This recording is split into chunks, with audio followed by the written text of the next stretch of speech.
Bible School Radio, 91.3 KDKR Decatur, Dallas Fort Worth, and 91.3 KYJC Commerce. Portions of KDKR programming do not necessarily reflect the views of this station, its management, or staff. Prudent Money with Bob Brooks is sponsored by the Prudent Money Foundation on 91.3. Well, how long does it take for the average driver to have a check engine light checked? Today we're going to take a look. Stay tuned for the special Car Corner edition of Prudent Money.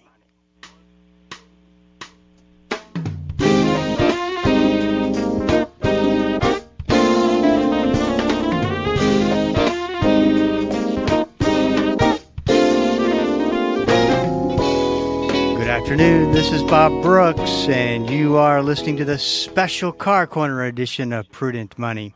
Tony Joe's here with me, as he is every Friday, to take your Car Corner questions. We always open up the lines on Fridays. Number to call for Tony Joe is 1-877-913-5357. 1-877-913-5357. You can also go to the website at prudentmoney.com if you got a question for me. Would love to answer that for you, so go use that resource. If it's a little bit more of a detailed situation where our email probably won't work, just schedule a little bit of time on my calendar. You'll see it right there. Happy to help out, and there's no cost, no strings, just a resource that we have on the website, prudentmoney.com. 1-877-913-5357. Here we are again, Tony Joe. Friday, it seemed like yesterday is last time I saw you, even though it's been a week. Have they shortened the weeks? Have they taken a day or two out of the weeks? It seems like I want to say that they have. It's like Friday again already? Yes, it is. And I mean, I bet you if you go back and you think about all that you accomplished, do you think you accomplished a lot in this quick week? About normal. I don't know. I'm too brain dead to think about that. Maybe not. I'd have to run the numbers. Okay, so I got a question for you. What is the average time it takes a driver whose check engine light has come on to get it checked out? What the indicator is actually saying? I don't know. I know you've got some secret survey that you're about to release this vital information. But the average driver, how long does it take to address a check engine light? I don't know. You can't have a check engine light if you're coming up for an inspection. So I would say, depending on how close you are to an inspection. 4 months. 4 months. That's a long time, especially what little people know about what's going on with your car, to have a red light on. I just don't think I would drive, whether it was harmless or not. I don't think I would just drive around with one. I'd want to get it checked out. Okay. Well, let me start by saying the check engine light is always amber. It's not red on any car. But I will point that out only because you just mentioned that, and I wonder how many other people think that the check engine light would be red, and we've gone over this before. Yeah, I guess and you're right. It's a good thing to reiterate, because the red light on an intersection, stop, is red. It means if you go through this, you're taking a chance. We know that. The yellow light means caution, but if you can make it through without any danger, then you can continue on. And, of course, green means go. So on the lights on your car, it's important to realize that a red light is always more important than an amber or a yellow light. So let's start with the check engine light. You're saying, how long does a normal driver take to address this situation? I would say this. If you don't experience a drivability problem with the car, and it's not doing anything funny and it drives fine, and the check engine light is on, then it could be something as a simple gas cap that's leaking or not on the car. You forgot to put the gas cap, or it's not tight. If the check engine light is flashing 1 time per second, it's going to be running funny. It's not going to be running right. That is a drivability concern, and you're more likely to address that kind of a check engine light than you would if it's just on with no drivability symptoms and you don't need to get your car inspected next week. So let me establish that first. Then you have to realize, Bob, in the non-attainment counties, not Dallas, Denton, Collin, and Tarrant, and a lot of other counties like Bexar County and San Antonio, stuff like that, but the less populated areas like out in Lubbock and Amarillo, and they don't have the rigid inspection requirements that we have here. More condensed population, more air pollution. They want our cars running cleaner. Out in West Texas, you can literally have a check engine light forever. You don't ever have to address it. You can still get your car inspected. But in the attainment counties where we live, that is one of the regulations, that you cannot have that check engine light on. So 4 months is an average, I would assume. Some people get it taken care of right away because it's causing a drivability problem. And then other people, like out in the outlying counties that don't require it, actually never have to address. That check engine light can be on the whole life of the car. Nobody cares. So, see what I'm saying is, It could be an average of putting all that together. So if someone brought a car in and said, Tony Joe, check engine lights on, you go over, you just happen to go back to the back, just check the gas cap. Sure enough, it was loose. Oh, that happens all the time. And they're on their way. Well, you can't just, you can, first of all, let me explain how that works. You don't just go to if the check engine light is on a car. Bob, do you know why a check engine light comes on a car, by the way? Do you know why they even invented it? No idea. Okay. The reason there's even a check engine light on a vehicle is because the EPA is responsible for this, not because we want to test how the car's running. The EPA is responsible for that check engine light in your car. The reason it's there at all is because if it comes on, it will only come on if something is altering the tailpipe emissions, as meaning it's polluting, okay? So if the check engine light's on, it's causing the engine to pollute more. That's the only thing that'll make it come on. Now, aside from that, you got to consider anything that makes the engine run bad, like if you need a tune-up and it's misfiring and blah, blah, blah. Well, yeah, the check engine light is going to come on because naturally it's altering the tailpipe emissions. But really, you can have an incident like a gas cap that's left loose or didn't get put back on, and the computer eventually is going to see this big leak when it does the evap emission test, and it's going to cause the check engine light to come on. Is it going to make your car run bad in any way? No. But it senses there's a leak from the fuel vapors to the outside atmosphere, causing more air pollution. Because without a cap on there, the hydrocarbon fumes are going to be released into the atmosphere, causing more pollution. That's why the check engine light would come on in that instant. But it wouldn't necessarily make your car run bad in any way. So that's the lowdown on the check engine light. It started in the mid-'80s. It started in the early 80s, I'm sorry. And then it got refined, and now it's standard as of 1988. It became a standard for every car to have one. And then in 1996, we introduced what we call Onboard Diagnostics 2. That is a standard that still exists today for the emission requirements, meeting all the necessary things for you to pass a state inspection. And that's the way it stands today. So 96 was the introduction of OBD2, and that pollution, any check engine light that comes on is going to address anything that affects the tailpipe emissions.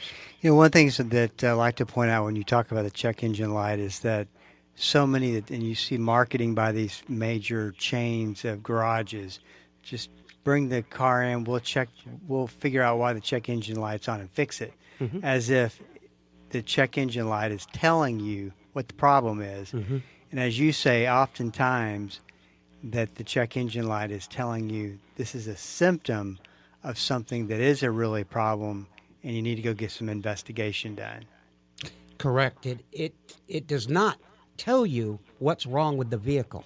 It's a misnomer to think there's any machine out there that plug into the car and it tells you exactly what's wrong with the car. It can lead you down the path of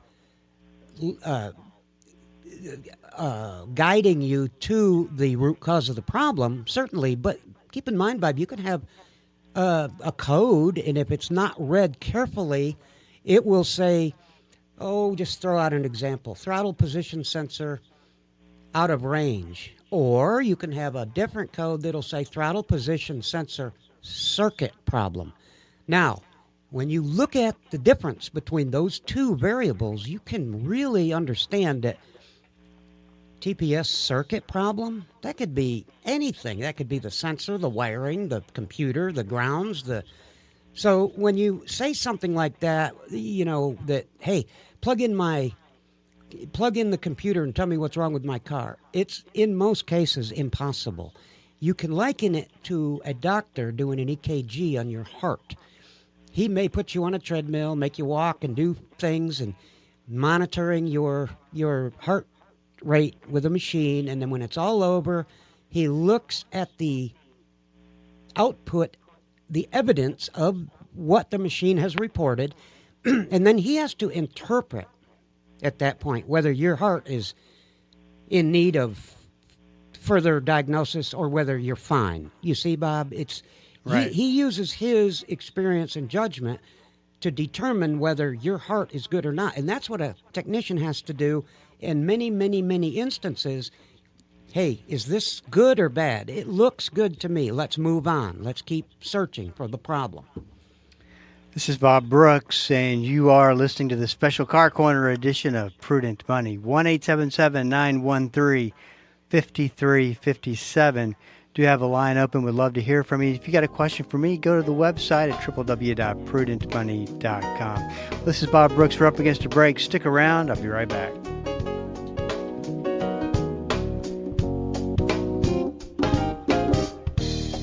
Hello, this is Bob Brooks. Proverbs 22:3 and Proverbs 27:12 are the exact same verse word for word. I call them the stewardship verses of risk. A prudent person foresees danger and takes precautions. The simpleton goes blindly on and suffers the consequences. On the Prudent Money Radio Show, we teach about risk, how to identify it, how to figure it out, and what to do about it. We believe that to be a prudent steward, you have to be a good risk manager. Listen to the Prudent Money Radio Show on Bible School Radio 91.3.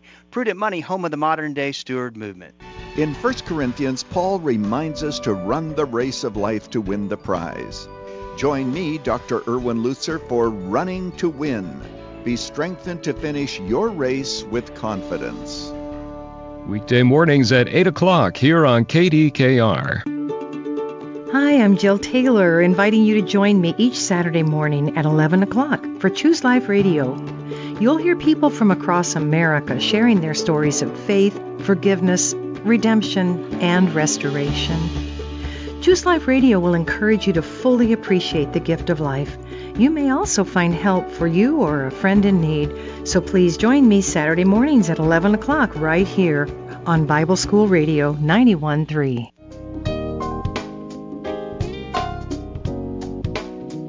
Welcome back. This is Bob Brooks, and you are listening to the Special Car Corner edition of Prudent Money. 1-877-913-5357. You know, Tony Joe, you and I were just talking during the break, and I'm going to go ahead and say this as a public service announcement. That We call those PSAs. Yes, PSAs. If you have a child that's driving a car that's about to get to that point in their journey with an automobile, that they're making decisions on their own, Mm-hmm. make sure you have them tell you before they're going to go take their car someplace to get fixed, like an oil change. Mm-hmm.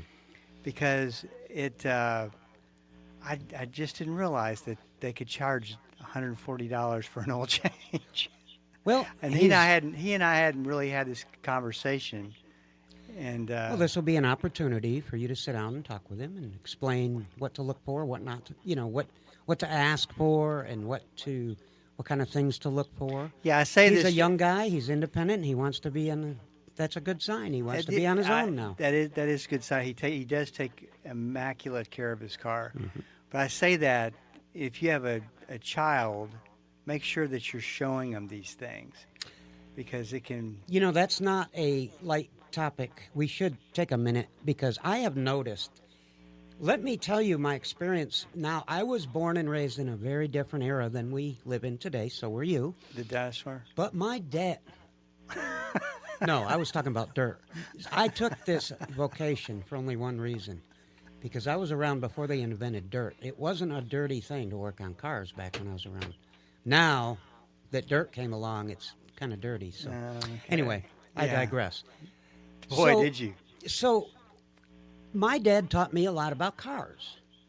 And most dads taught most sons about cars. Now, I'm not saying every dad, but most of the time, if you grew up in the 60s, 70s, your dad taught you a few things that you needed to know, got you started, and then depending on how much interest you had, you could advance from there. But now, a lot of dads don't know the information to pass on to their sons. Not that doesn't make them less of a person. It just means the information age and what dads do, if they're like an IT guy, they may not know or care about the car. So a lot of information doesn't get passed down anymore from generation to generation.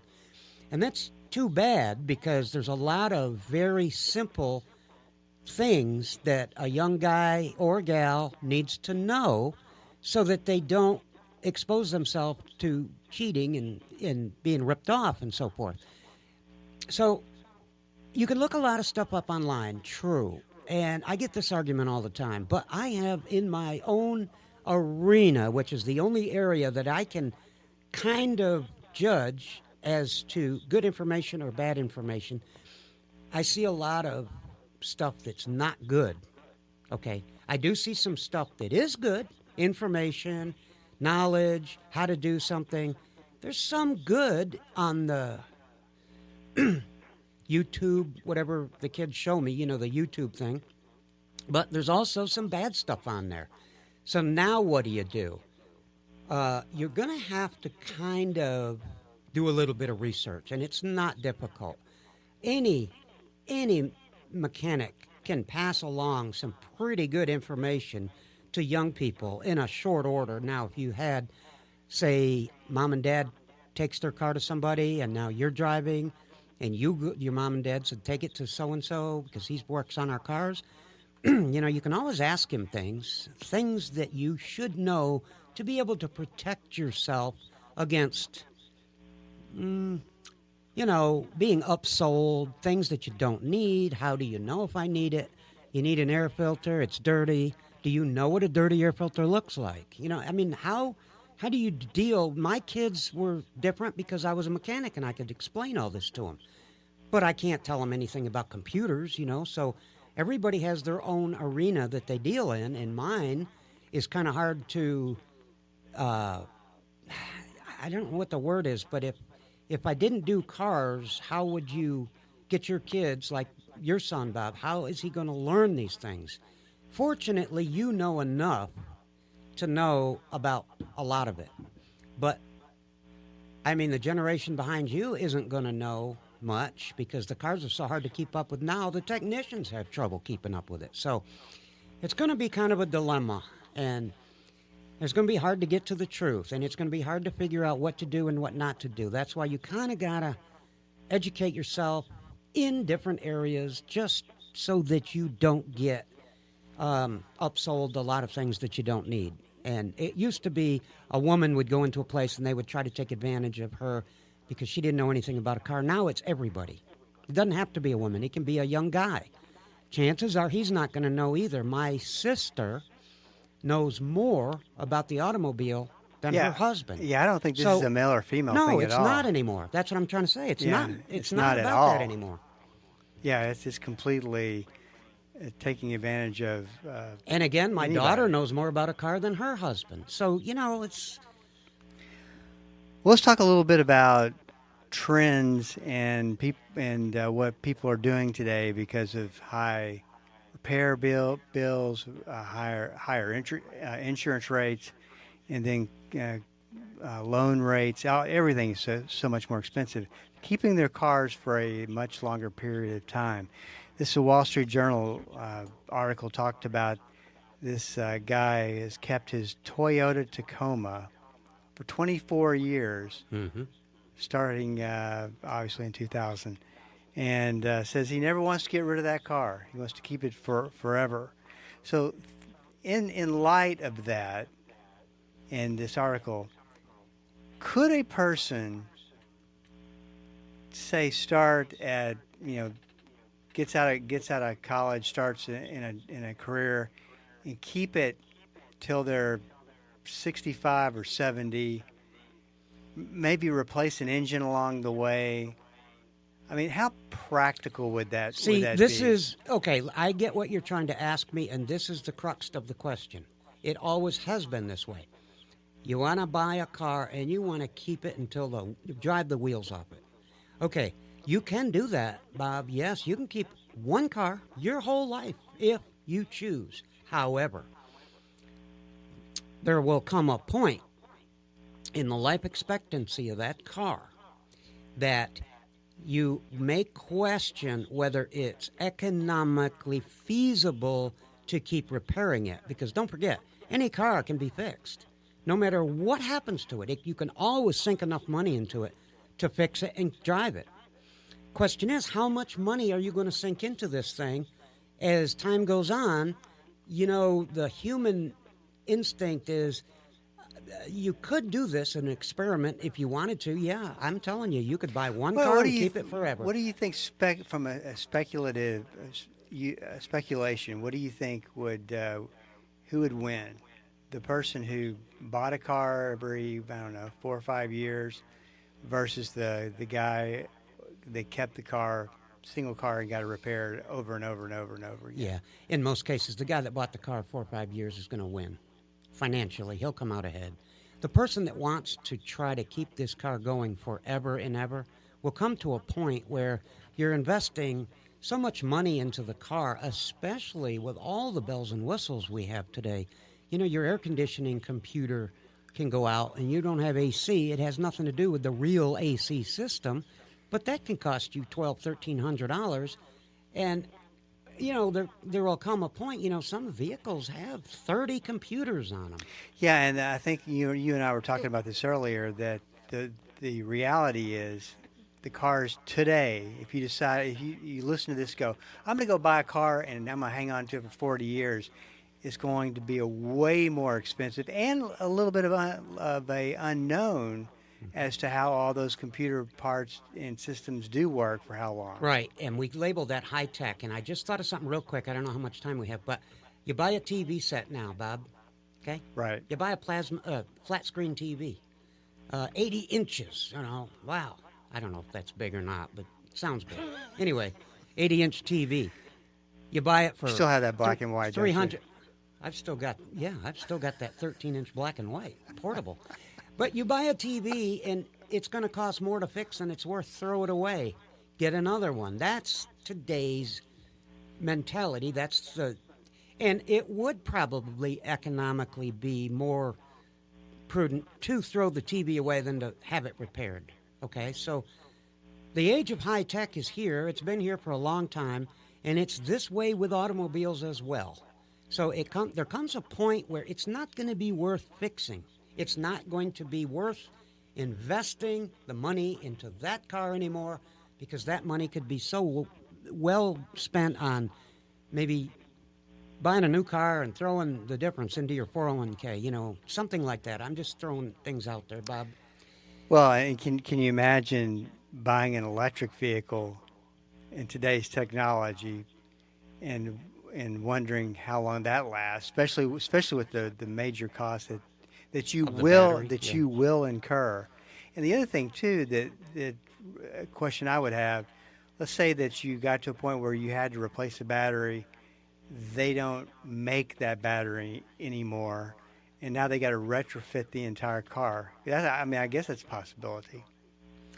Well, I'm sure it's going to be a possibility. They do that with almost everything. I don't know about in your business, but when I buy tools, the older stuff has been discontinued. I can't replace it. That's the one I was loved and was used to, and now the new one has to have $1,000 in software updates every year. Right. So, This is Bob Brooks. If you got a question for me, please go to the website at prudentmoney.com and send it in, because we are all out of time. Till we do meet again next time. Keep the faith and have a great rest of the day.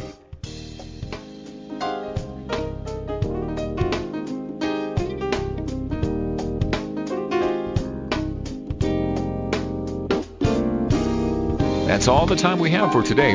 Questions or comments for Bob, or to find out more great information like what you've just heard, visit www.prudentmoney.com. Be sure to join Bob Brooks again for the next edition of Prudent Money.